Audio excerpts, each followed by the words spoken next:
Hi, my name is Bear and let's start this video I made for Top channel with Ghostwire Tokyo. Here the city is overrun by deadly supernatural forces after 99% of the population just vanished, so you will use a powerful arsenal of spectral abilities to fight the paranormal threat and unravel the mystery behind the mass disappearance. It may sound and look a bit like a horror game, but the main emphasis is not on the horror, rather on the fast-paced gameplay where you use your powerful abilities and can fight various ghosts like a true Ghostbuster, or more like a ghost eliminator, because you kill them. How can you kill somebody who's already dead? Oh, shut up, it's not a science game. And seriously, the game has a rating that allows 12-year-olds to play, so grow your mental balls and dive in.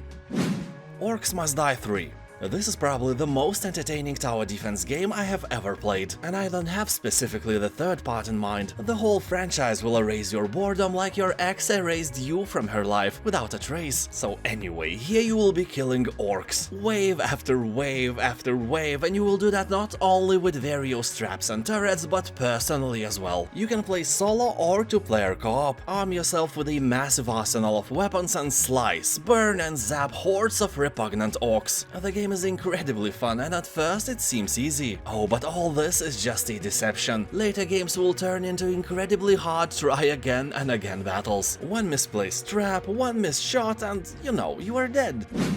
Dead Space. Of course, I'm speaking about the recent remaster of the game, which is a fantastic game just like the original Dead Space, but I can almost assure you that if you played it a long time ago, you won't spot any difference. I completed the first game more than 10 years ago, and when I watched someone play the remastered version, honestly, I couldn't see anything new. Yeah, the graphics now are shiny and beautiful, but it is exactly how I remember the original version. So the remake is a great game on two occasions. First, if you want to replay the game, and not because there is a remaster available, but because of the game itself. And second, if you never played it. In that case, I can assure you this is one of the best horror shooter games I ever played. Well, it's more like a thriller with a bunch of jump scares, but the atmosphere is amazing. The surroundings of the space station are made incredibly well, and the necromorphs are really creepy. Be sure that your mental balls are strong and hairy. 10 cold beers out of 10. Soma. Here you will explore an abandoned underwater facility in the bottom of the ocean. You don't know what happened here, where everybody is, and what is your purpose. Although soon enough you will find out that you are not alone here. You will walk through creepy corridors, experience weird paranormal events, and all the time feel the hundreds of meters of water above you. And not everybody you'll meet on this journey will be willing to give you a direction or two. Most of the inhabitants will be willing to make a potato salad out of you instead, so be careful. If you played any Amnesia game, be aware that Soma's gameplay is basically the same, just set in absolutely different place. Soma has a great story, cool ending, and is a masterpiece in general. Hellblade: Senua's Sacrifice. A broken Celtic warrior embarks on a haunting vision quest into the Viking hell to fight for the soul of her dead lover. Well, at least she thinks it is happening that way. The game is created in collaboration with neuroscientists and people who experience psychosis. Hellblade's Senua's Sacrifice will pull you deep into a Senua's mind, and that mind is a crazy one, so the game is a pure mindfuck. You will never know what is real and what is not. The one fact you will know for sure is that this is a beautiful game. Graphics are almost photorealistic, so if you are a sucker for an eye candy, this game definitely delivers that. Iris and the Giant.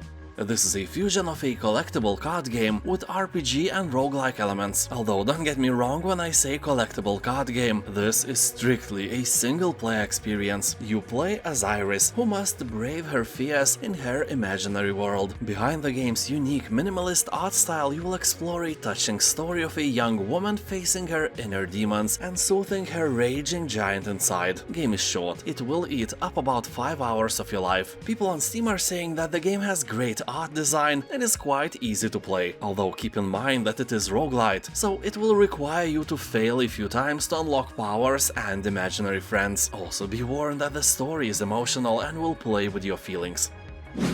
Blacktail.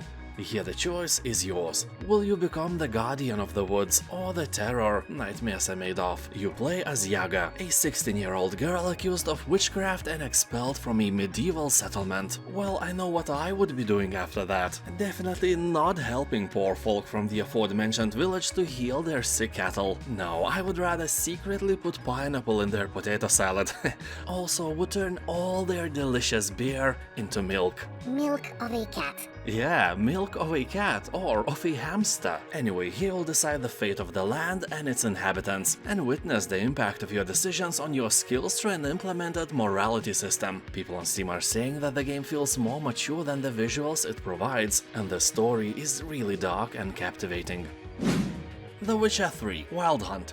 This is probably the best fantasy open-world RPG ever created, and I doubt that I could find anyone who at least never heard of it. Well, at least inside the Western influence hemisphere, it's a true legend. On Steam it has more than 600,000 reviews, and 96% of these people recommend this game for you. And my friendship with Witcher Geralt started way before any of the games were released. I read the book when I was a teenager, and after many years I even got Andrzej Sapkowski to sign it for me when he was visiting Lithuania for some book fair or something. And we also spoke for like 20 seconds as well. Never washed my mouth in years after that. Anyway, the game has an incredible story, super fun gameplay, and a huge dark fantasy open world to explore. The coolest thing is, of course, your profession. You kill monsters for money, so you can just travel around the map and fulfill contracts ignoring the main story as long as you want or as long as you can get a new contract. And every single monster hunt is a handcrafted mission with different outcomes and sometimes hard moral choices. The Witcher is probably the best game I have ever played.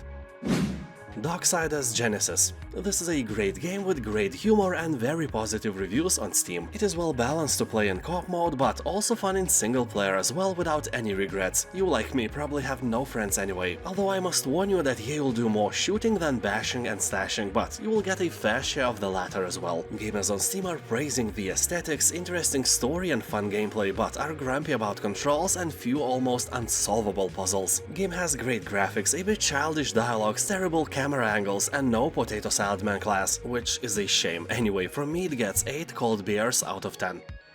Choo-choo Charles. Here you will navigate a massive play area in a cute little train, and your mission here is to kill and destroy another train, which is a bloodthirsty spider train named Charles. So Mr. Charlie is a very bad train. He misbehaves by eating people alive. He's very hungry train, and he won't stop until you stop him. With machine guns, rockets, and other weaponry. People on Steam are praising the game for having a great story, characters, concept, and design. It's a short game though, it will take about 3 hours to beat it, but those hours will be legendary. Game has a very positive review score, so don't hesitate. If you ever wanted to hunt for some killer spider train, it is your chance. The biggest downside of the game is that you can't romance other trains or Charlie himself. It would be great if the story took a turn towards breeding new Charlies, so you can't cross that out of your bucket list yet, but who knows what next patch will bring us.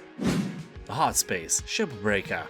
There are so many games where you just fly the spaceships, but have you ever thought about where these ships go when you don't need them anymore? Well, me neither. That would be dumb. But someone couldn't shake the idea and made this game. So here, equipped with cutting-edge salvaging technology, you will carve and slice spaceships to recover valuable materials, upgrade your gear and take on more lucrative contracts, and pay your billion credits debt to a shady corporation. Human life means nothing to them, so you are just a tool with a capability of holding other tools. You know, if your hammer could hold another hammer, nobody would need you at all. Just think about that, how fragile everything is. Anyway, the game is a proud owner of very positive reviews, and if you feel adventurous, this may be your spoon of potato salad. Although be careful, too much of zero gravity can convert you into another space object. A comet. A vomit comet.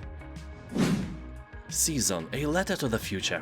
This is a beautiful open-world narrative visual novel where you play as a young woman from a secluded village exploring the world by bike for the first time. You will collect memories before a cataclysm washes everything away. The game will take you on a quest to discover a new world, one unknown yet familiar. You will document, photograph, and record life as you find it, while you still can. Each recording tool captures a different layer. Sounds and music, art and architecture, the stories of characters living through pivotal moments. Your tools peel back these layers until you grasp the culture, history, and ecology underneath everything. Game has more than 90% of positive reviews, and could be great for you to take a rest from various hack and slash bloodshed infused titles and try something different instead. Curse of the Dead Gods. This game is obviously oriented for the fans of Hades, or as one commentator on Steam said, Curse of the Dead Gods plays as Hades and looks like Darkest Dungeon. Honestly, it's a fair comparison. So in this game you will seek untold riches, eternal life and divine powers. It will lead you to this accursed temple, a seemingly infinite labyrinth of bottomless pits, deadly traps and monsters. Well, the rest is self-explanatory. The game also introduces a cool mechanic of unique curses. They influence each attempt, putting a twist on every action. Although keep one thing in mind, you will have to parry a lot, and that Souls-like mechanic sometimes is very annoying. Otherwise, it's a great game. 86% of reviews on Steam are positive. Totally accurate battle simulator. If you are just bored and want to kill some time in single player without thinking too much, I doubt there is a better game for that than Totally Accurate Battle Simulator. At first, it's really funny. Second, it challenges your IQ and actual tactical skills. All you need to do is to choose your units, place them strategically and press the fight button. They will do all the battling part by themselves and you will observe it like some overarching god who has no power to influence anything anymore. So when your army is ripped apart and its scattered remains lie on the ground, then you may think of another strategy and try again, and then again. Some of the battles in the campaign are crazy hard and it will squeeze your IQ through your nostrils. Also, if you have some doubts, the game has about 100,000 reviews left on Steam and the score is really close to 100%. I'm not kidding, it's probably one of the best rated games on the whole Steam. Cyberpunk 2077. Everyone knows the game, but just a few of us know the real state of it. Is it finally a good game? And the answer is yes. It's not perfect, we didn't get the actual Mass Effect Skyrim GTA 5 hybrid with the best traits of every game, but now Cyberpunk 2077 is in a great state. The simplest proof of that is a recent review score. Rated by thousands of people, it is hovering around 90%. So basically 9 out of 10 people who bought the game these days are really happy with what they get. The game itself, if you somehow don't know that, is an open-world RPG first-person shooter. Honestly, it is a bit dumb combination. You know, how your experience in battle can influence the strength of your bullets. The more you play, the more powerful your weapons get. They are the same weapons, so it makes no sense that your experience in battle makes a bullet explode within a wider radius or something. But hey, it's a game, not a real world, so I probably should shut up about that. So Cyberpunk 2077 itself is like futuristic GTA 5 combined with any AAA kind of shooter and littered with RPG elements. The campaign is great, you can buy it without any regrets just for the campaign alone. The annoying thing, at least for me, was that you can't fly here. That takes a lot of fun away from a GTA-like game. Tiny Tina's Wonderlands.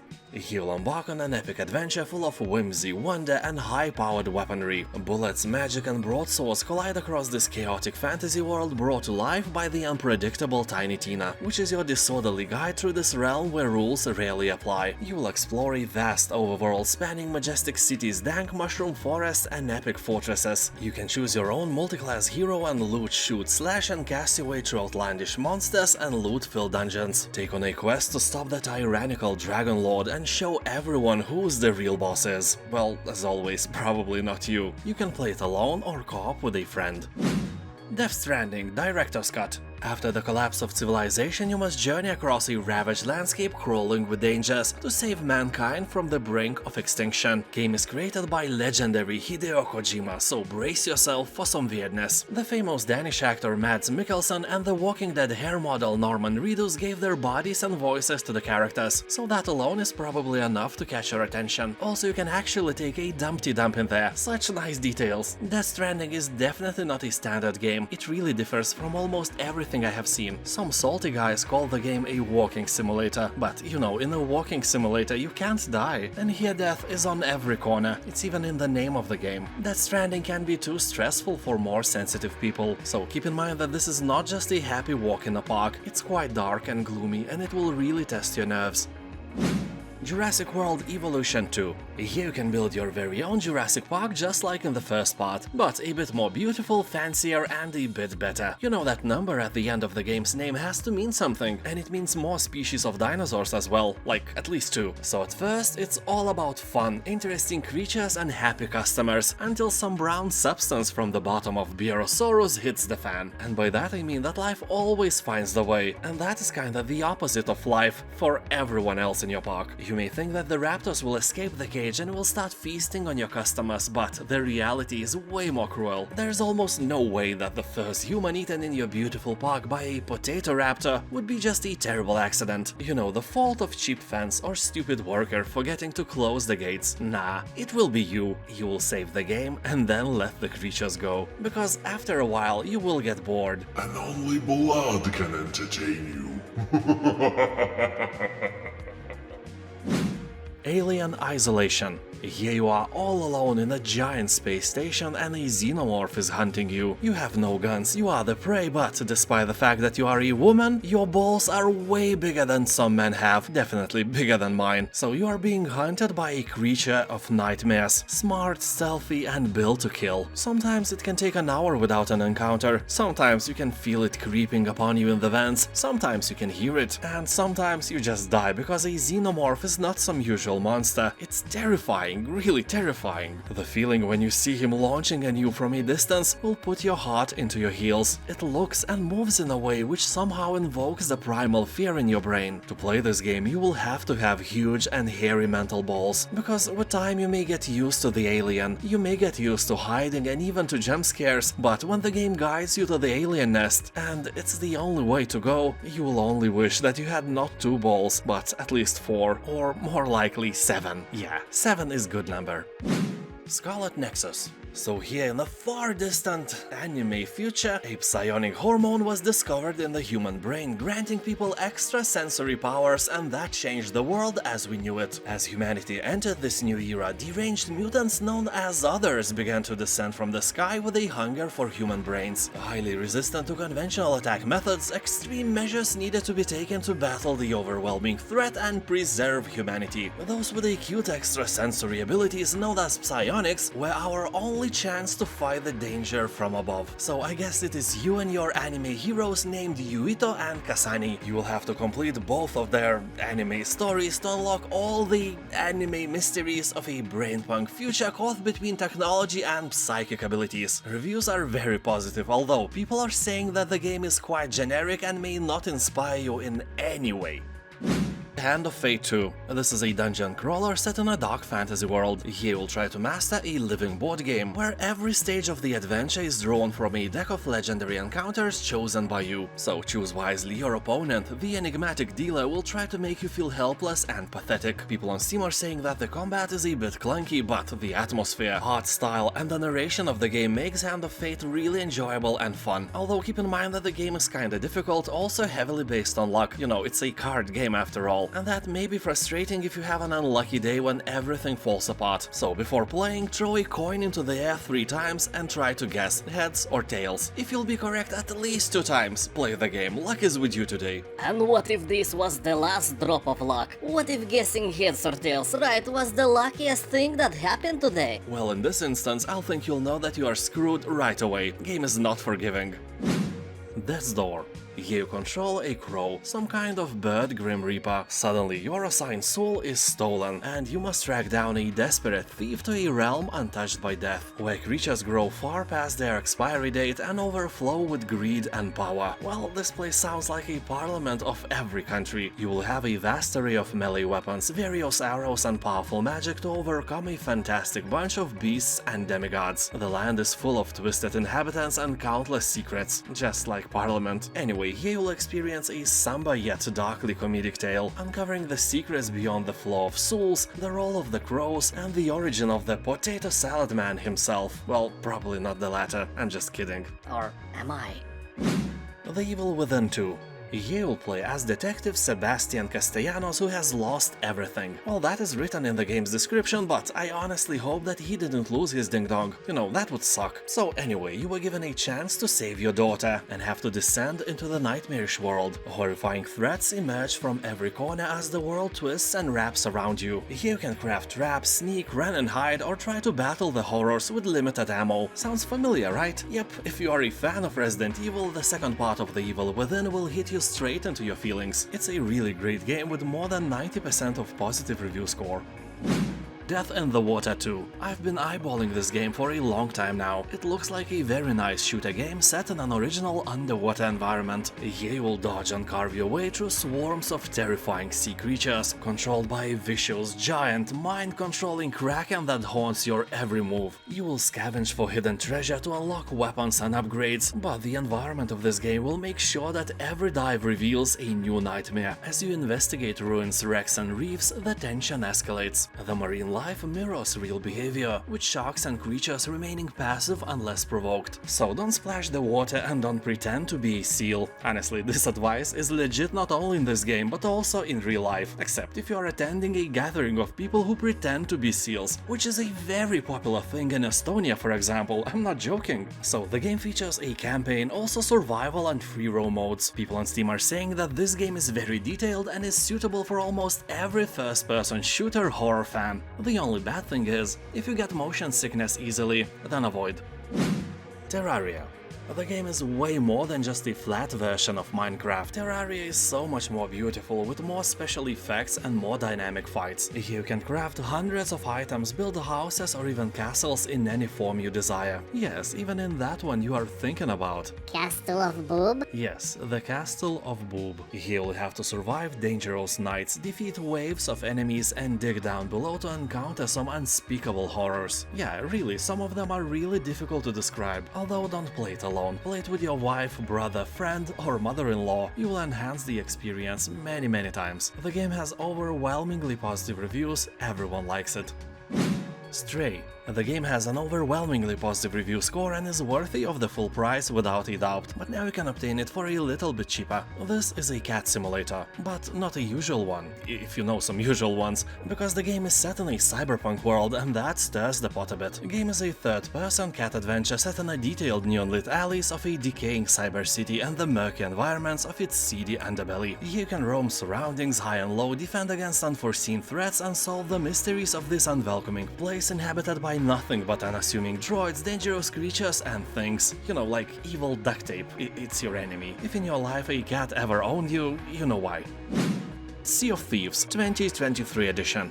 Are you ready to become most notorious pirate in the world, take hostages and pillage ships for incredible wealth? That is great. If so, you can also try this game and treat it like a pirate simulator for your upcoming life of crime. So here you will explore a vast world filled with unspoiled islands and underwater kingdoms, take on adventures to hunt for lost loot, forge a reputation with the trading companies and battle various foes, from phantoms and ocean crawlers to megalodons and the mighty kraken itself. And you know, after you kill the beast, keep in mind that krakens are very tasty with hot potatoes and lemon. Also here, obviously, you can try your hand at fishing, make maps to your own buried treasure, or choose from hundreds of other optional goals and side quests. And the game itself is not a short one. The estimated time to complete all 60 Sea of Thieves achievements is about 1000 hours. Make sure you have a lot of free time before buying. Also, this edition, besides a base copy of Sea of Thieves itself, includes all permanent content added since launch, plus 10,000 gold bonus and many other things.